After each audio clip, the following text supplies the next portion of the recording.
So just a few thoughts on the charging of the CRZ battery pack. This is a random stick I selected from the CRZ battery pack I took out of my own car before I changed it to lithium.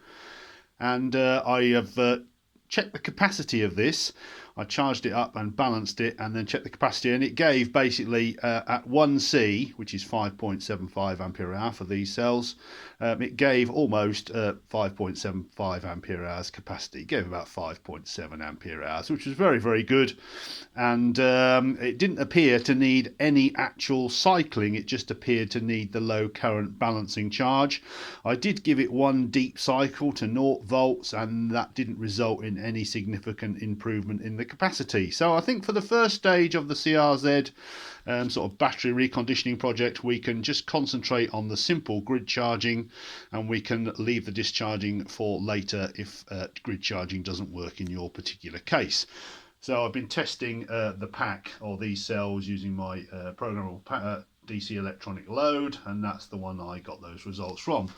So to make a simple grid charger, what we're actually going to need is we're going to need a constant current power supply of about 250 milliamps. Now I think if we use a 250 milliamp supply, we may well not need a fan or any cooling at all for the sort of limited charge that we will be doing, because the sticks in the CRZ pack are very well spaced, much better spaced than they are in the Insight and some of the earlier IMA cars. So I think natural convection may well do what we need to do.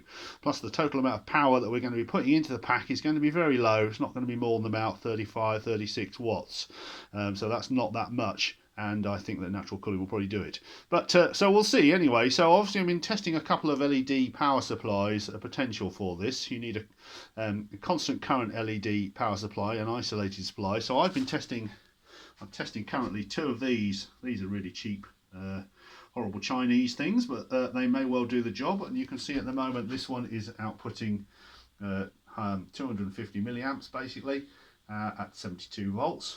So basically what you do is, for our CRZ pack you would get 2 of these, and they have a range of, I've actually tested the range, they actually work from about 20 to about just over about 75 volts they work. So basically you have 2 of these and you have them in series. You have the outputs in series.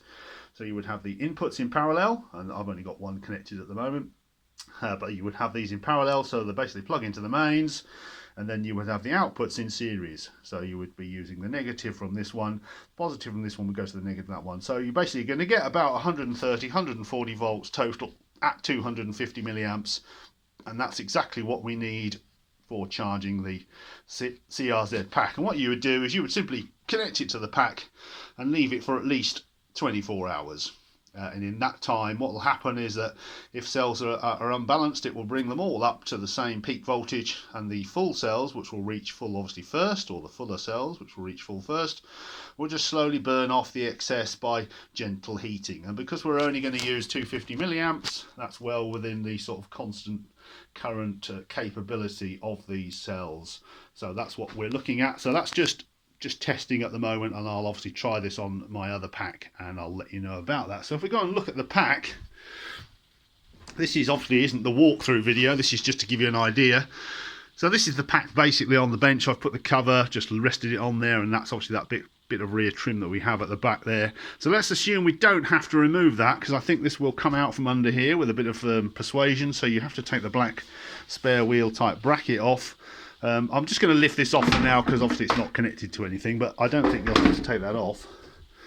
Or if you do, it'll only have to be lifted off, sort of eased off. So basically there are some bolts in here as well. Obviously you have to make sure you've got the main switch off, and obviously one of the first things you need to be doing if you're messing around in the IMAs, get your marigold rubber gloves on. So we'll just lift this off, so you can imagine that eases out of there, and then we end up looking at this. Now there is actually another calibre over this bit here, which is missing on this one because I didn't have a spare.